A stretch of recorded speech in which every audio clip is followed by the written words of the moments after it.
वहीं तमिलनाडु विधानसभा चुनाव के नतीजों के बाद राज्य की राजनीति में बहुत बड़ा भूचाल आ गया है। अभिनेता से राजनेता बने विजय की पार्टी टीवीके को नई सरकार बनाने के लिए कांग्रेस की तरफ से समर्थन देने की खबरों से सत्ताधारी द्रमुक पूरी तरीके से भड़क गई है।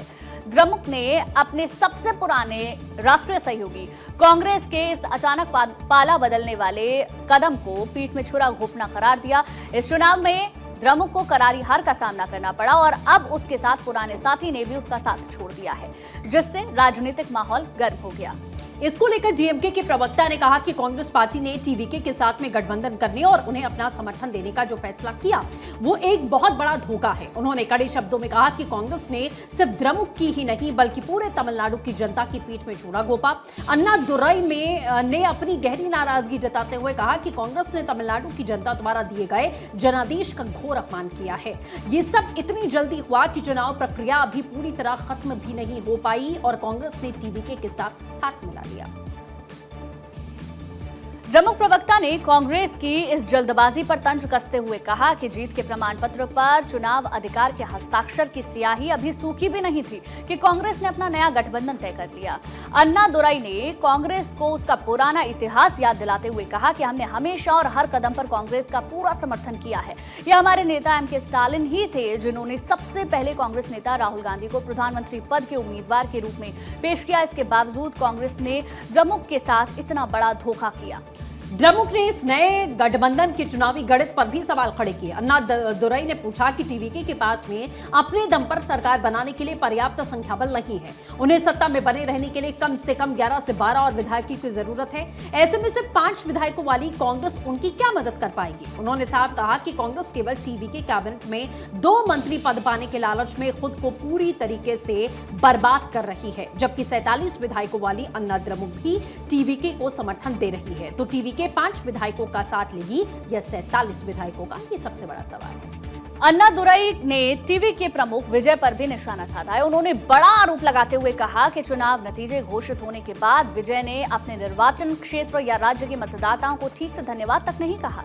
द्रमुक नेता ने दावा किया कि विजय ने जनता से पहले प्रधानमंत्री मोदी को धन्यवाद दिया। आपको बता दें, इस चुनाव में टीवीके ने तमिलनाडु के चुनावी इतिहास में एक नया रिकॉर्ड बनाया है। टीवीके सबसे बड़ी पार्टी बनकर उभरी है जिसने द्रमुक को चौंकाने वाली हार दी, जबकि अन्ना द्रमुक खिसक कर तीसरे स्थान पर पहुंच गई है। वहीं तमिलनाडु विधानसभा चुनाव के नतीजों के बाद राज्य की राजनीति में बहुत बड़ा भूचाल आ गया है। अभिनेता से राजनेता बने विजय की पार्टी टीवीके को नई सरकार बनाने के लिए कांग्रेस की तरफ से समर्थन देने की खबरों से सत्ताधारी द्रमुक पूरी तरीके से भड़क गई है। द्रमुक ने अपने सबसे पुराने राष्ट्रीय सहयोगी कांग्रेस के इस अचानक पाला बदलने वाले कदम को पीठ में छुरा घोंपना करार दिया। इस चुनाव में द्रमुक को करारी हार का सामना करना पड़ा और अब उसके साथ पुराने साथी ने भी उसका साथ छोड़ दिया है, जिससे राजनीतिक माहौल गर्म हो गया। इसको लेकर डीएमके के प्रवक्ता ने कहा कि कांग्रेस पार्टी ने टीवीके के साथ में गठबंधन करने और उन्हें अपना समर्थन देने का जो फैसला किया वो एक बहुत बड़ा धोखा है। उन्होंने कड़े शब्दों में कहा कि कांग्रेस ने सिर्फ द्रमुक की ही नहीं बल्कि पूरे तमिलनाडु की जनता की पीठ में छुरा घोंपा। अन्नादुरई ने अपनी गहरी नाराजगी जताते हुए कहा कि कांग्रेस ने तमिलनाडु की जनता द्वारा दिए गए जनादेश का घोर अपमान किया है। ये सब इतनी जल्दी हुआ कि चुनाव प्रक्रिया अभी पूरी तरह खत्म भी नहीं हो पाई और कांग्रेस ने टीवीके के साथ हाथ मिला लिया। द्रमुक प्रवक्ता ने कांग्रेस की इस जल्दबाजी पर तंज कसते हुए कहा कि जीत के प्रमाण पत्र पर चुनाव अधिकार के हस्ताक्षर की स्याही अभी सूखी भी नहीं थी कि कांग्रेस ने अपना नया गठबंधन तय कर लिया। अन्नादुरई ने कांग्रेस को उसका पुराना इतिहास याद दिलाते हुए कहा कि हमने हमेशा और हर कदम पर कांग्रेस का पूरा समर्थन किया है। यह हमारे नेता एम के स्टालिन ही थे जिन्होंने सबसे पहले कांग्रेस नेता राहुल गांधी को प्रधानमंत्री पद के उम्मीदवार के रूप में पेश किया। इसके बावजूद कांग्रेस ने द्रमुक के साथ इतना बड़ा धोखा किया।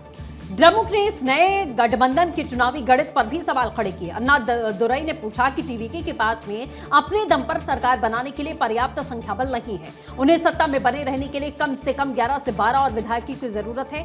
ऐसे में सिर्फ 5 विधायकों वाली कांग्रेस उनकी क्या मदद कर पाएगी। उन्होंने साफ कहा कि कांग्रेस केवल टीवीके कैबिनेट में 2 मंत्री पद पाने के लालच में खुद को पूरी तरीके से बर्बाद कर रही है, जबकि 47 विधायकों वाली अन्ना द्रमुक भी टीवीके को समर्थन दे रही है। तो टीवीके 5 विधायकों का साथ लेगी या 47 विधायकों का, ये सबसे बड़ा सवाल है। अन्नादुरई ने टीवी के प्रमुख विजय पर भी निशाना साधा है। उन्होंने बड़ा आरोप लगाते हुए कहा कि चुनाव नतीजे घोषित होने के बाद विजय ने अपने निर्वाचन क्षेत्र या राज्य के मतदाताओं को ठीक से धन्यवाद तक नहीं कहा। प्रमुख नेता ने दावा किया कि विजय ने जनता से पहले प्रधानमंत्री मोदी को धन्यवाद दिया। आपको बता दें, इस चुनाव में टीवीके ने तमिलनाडु के चुनावी इतिहास में एक नया रिकॉर्ड बनाया है। टीवीके सबसे बड़ी पार्टी बनकर उभरी है, जिसने द्रमुक को चौंकाने वाली हार दी, जबकि अन्ना द्रमुक खिसक कर तीसरे स्थान पर पहुंच गई है। वहीं तमिलनाडु विधानसभा चुनाव के नतीजों के बाद राज्य की राजनीति में बहुत बड़ा भूचाल आ गया है। अभिनेता से राजनेता बने विजय की पार्टी टीवीके को नई सरकार बनाने के लिए कांग्रेस की तरफ से समर्थन देने की खबरों से सत्ताधारी द्रमुक पूरी तरीके से भड़क गई है। द्रमुक ने अपने सबसे पुराने राष्ट्रीय सहयोगी कांग्रेस के इस अचानक पाला बदलने वाले कदम को पीठ में छुरा घोंपना करार दिया। इस चुनाव में द्रमुक को करारी हार का सामना करना पड़ा और अब उसके साथ पुराने साथी ने भी उसका साथ छोड़ दिया है, जिससे राजनीतिक माहौल गर्म हो गया। इसको लेकर डीएमके के प्रवक्ता ने कहा कि कांग्रेस पार्टी ने टीवीके के साथ में गठबंधन करने और उन्हें अपना समर्थन देने का जो फैसला किया वो एक बहुत बड़ा धोखा है। उन्होंने कड़े शब्दों में कहा कि कांग्रेस ने सिर्फ द्रमुक की ही नहीं बल्कि पूरे तमिलनाडु की जनता की पीठ में छुरा घोंपा। अन्नादुरई ने अपनी गहरी नाराजगी जताते हुए कहा कि कांग्रेस ने तमिलनाडु की जनता द्वारा दिए गए जनादेश का घोर अपमान किया है। ये सब इतनी जल्दी हुआ कि चुनाव प्रक्रिया अभी पूरी तरह खत्म भी नहीं हो पाई और कांग्रेस ने टीवीके के साथ हाथ मिला लिया। द्रमुक प्रवक्ता ने कांग्रेस की इस जल्दबाजी पर तंज कसते हुए कहा कि जीत के प्रमाण पत्र पर चुनाव अधिकार के हस्ताक्षर की स्याही अभी सूखी भी नहीं थी कि कांग्रेस ने अपना नया गठबंधन तय कर लिया। अन्नादुरई ने कांग्रेस को उसका पुराना इतिहास याद दिलाते हुए कहा कि हमने हमेशा और हर कदम पर कांग्रेस का पूरा समर्थन किया है। यह हमारे नेता एम के स्टालिन ही थे जिन्होंने सबसे पहले कांग्रेस नेता राहुल गांधी को प्रधानमंत्री पद के उम्मीदवार के रूप में पेश किया। इसके बावजूद कांग्रेस ने द्रमुक के साथ इतना बड़ा धोखा किया। द्रमुक ने इस नए गठबंधन के चुनावी गणित पर भी सवाल खड़े किए। अन्नादुरई ने पूछा कि टीवीके के पास में अपने दम पर सरकार बनाने के लिए पर्याप्त संख्या बल नहीं है। उन्हें सत्ता में बने रहने के लिए कम से कम 11 से 12 और विधायकों की जरूरत है। ऐसे में से 5 विधायकों वाली कांग्रेस उनकी क्या मदद कर पाएगी। उन्होंने साफ कहा कि कांग्रेस केवल टीवीके कैबिनेट में 2 मंत्री पद पाने के लालच में खुद को पूरी तरीके से बर्बाद कर रही है, जबकि 47 विधायकों वाली अन्ना द्रमुक भी टीवीके को समर्थन दे रही है। तो टीवीके 5 विधायकों का साथ लेगी या 47 विधायकों का, ये सबसे बड़ा सवाल है। अन्नादुरई ने टीवी के प्रमुख विजय पर भी निशाना साधा है। उन्होंने बड़ा आरोप लगाते हुए कहा कि चुनाव नतीजे घोषित होने के बाद विजय ने अपने निर्वाचन क्षेत्र या राज्य के मतदाताओं को ठीक से धन्यवाद तक नहीं कहा। प्रमुख नेता ने दावा किया कि विजय ने जनता से पहले प्रधानमंत्री मोदी को धन्यवाद दिया। आपको बता दें, इस चुनाव में टीवीके ने तमिलनाडु के चुनावी इतिहास में एक नया रिकॉर्ड बनाया है। टीवीके सबसे बड़ी पार्टी बनकर उभरी है, जिसने द्रमुक को चौंकाने वाली हार दी, जबकि अन्ना द्रमुक खिसक कर तीसरे स्थान पर पहुंच गई है।